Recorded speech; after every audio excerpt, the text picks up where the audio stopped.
क्या अमित शाह वाकई भारत के सबसे ताकतवर नेता है? पहले जान लेते हैं अमित शाह कौन है। अमित अनिल चंद शाह 22 अक्टूबर 1964 में जन्मे। आरएसएस से जुड़ा गुजरात की राजनीति में उगता हुआ नाम और नरेंद्र मोदी के साथ करीबी।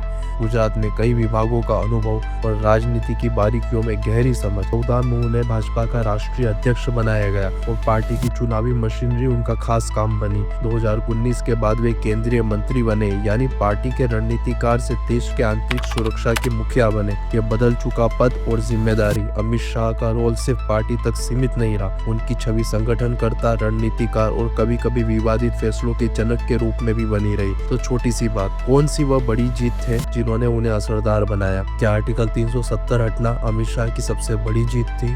क्या अमित शाह ने जम्मू कश्मीर की राजनीतिक तस्वीर हमेशा के लिए बदल दी? अगस्त 2019 संसद में और बाहर चर्चा के केंद्र में रहा आर्टिकल 370 का मुद्दा। शाह ने संसद में अपना तर्क रखा, एकता, समावेश और विकास के नाम पर। सरकार का वादा था कि यह विकास स्थानीय लोकतंत्र से आएगा, पंचायत और चुनावों के जरिए आएगा। इस फैसले के बाद केंद्र की नीति और सुरक्षा प्रबंधन दोनों बदल गए। घटनाक्रम के बाद घाटी में सुरक्षा तैनाती बढ़ी। मीडिया में शाह के भाषण के वीडियो वायरल हुए। कुछ ने इसे राष्ट्रीय सुरक्षा की जीत कहा, कुछ ने आजादी पर हमला कहा। घरेलू आलोचकों के साथ अंतर्राष्ट्रीय निगाहें भी बढ़ी। कूटनीतिक प्रतिक्रियाएं बढ़ी। रिपोर्टर्स और मानवाधिकारों पर चर्चाएं तेज हुई। यह फैसला संवैधानिक संशोधन नहीं था, यह राजनीतिक नैरेटिव बदलने की चाल थी। लेकिन क्या इस निर्णय का असर विकास कार्यों पर हुआ? क्या आर्टिकल 370 के बाद जम्मू कश्मीर वाकई तेजी से बदल रहा है? यह जमीनी हकीकत अलग है।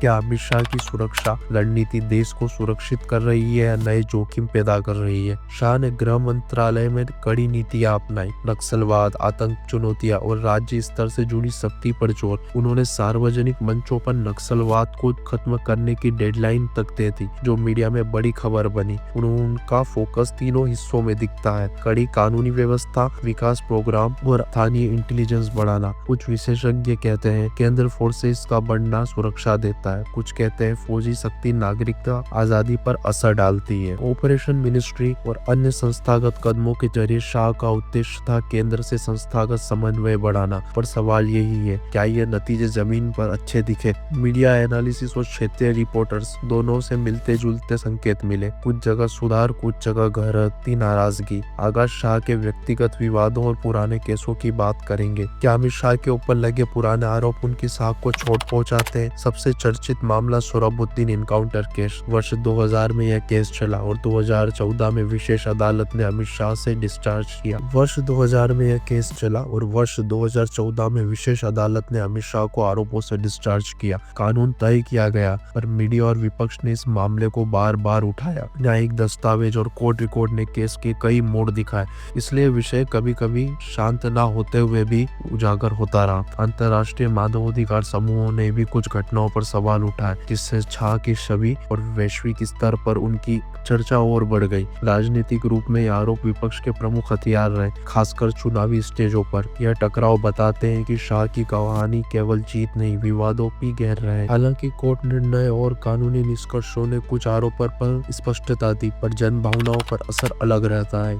इन सब का शाह की चुनावी मशीनरी पर और पार्टी पर क्या असर पड़ता है? क्या पुराने आरोप अमित शाह की राजनीतिक पकड़ को नुकसान पहुंचा पाए? क्या अमित शाह की रणनीति भाजपा को हर बार जीत दिलाने वाली यूनिट बनी? शाह का असली हुनर बूथ लेवल संगठन, संदेश डिजाइन और अभियान मैनेजमेंट। 2014 के बाद भाजपा की विस्तार योजना, छोटे राज्यों में संगठन बढ़ना, इसका श्रेय अक्सर शाह को दिया जाता है। गांधीनगर जैसी सीटों की लगातार जीते उनकी स्थानीय अपील और संगठन शक्ति दिखाती है। उनका तरीका स्पष्ट, डेटा ड्रिवन कैंपेन, स्थानीय कार्यकर्ताओं को सशक्त करना और सटीक मैनेजमेंट है। वही आलोचक कहते हैं कभी रणनीति कभी लोकतांत्रिक बहस को दबा देती है। भविष्य के सवाल यहाँ है, मोदी शाह जोड़ी के बिना शाह का असर कायम रहेगा? कुछ विश्लेषक मानते हैं शाह का संगठनात्मक कद इतना गहरा है कि वह पार्टी की दिशा तय कर सकता है। दूसरे कहते हैं राजनीतिक अनिश्चित है, कानूनी समावेश और वैश्विक घटक भी महत्व रखते हैं। शाह का कुल मिलाकर प्रभाव क्या है? तो क्या शाह की राजनीतिक प्रभाव सिर्फ मोदी शाह की जोड़ी तक ही सीमित है? तो अंत में अमित शाह की राजनीति भारत की दिशा तय करेगी या सिर्फ एक दौर है। सार ये है कि शाह एक संगठन नायक है जिनके पास फैसले लेने के तरीके हैं, चुनावी जीत दिलाने की स्वतंत्रता है, संवैधानिक बदलाव व सुरक्षा नीतियां लागू करने की ताकत है। उनकी रणनीति ने पार्टी को मजबूत किया, उनके फैसलों ने संवैधानिक बहस गर्म की, विवाद स्वरबेद्दीन केस से बड़े मानवाधिकार व अंतर्राष्ट्रीय आलोचनाएं बढ़ी। इससे उनकी छवि पर सवाल उठे। निष्कर्ष, शाह की कहानी मिश्रित है, उपलब्धियां भी बढ़ी है और विवाद भी तीव्र। अगर आप गहराई से समझना चाहते हैं तो वीडियो आप जानना चाहते हैं कि अमित शाह के अगले 5 साल भारत के प्रशासन और चुनाव नक्शे को कैसे प्रभावित कर सकते हैं। आप अमित शाह के बारे में क्या सोचते हैं? देश के लिए जरूरी रणनीतिकार है या लोकतंत्र के लिए खतरा? कमेंट करके बताइए।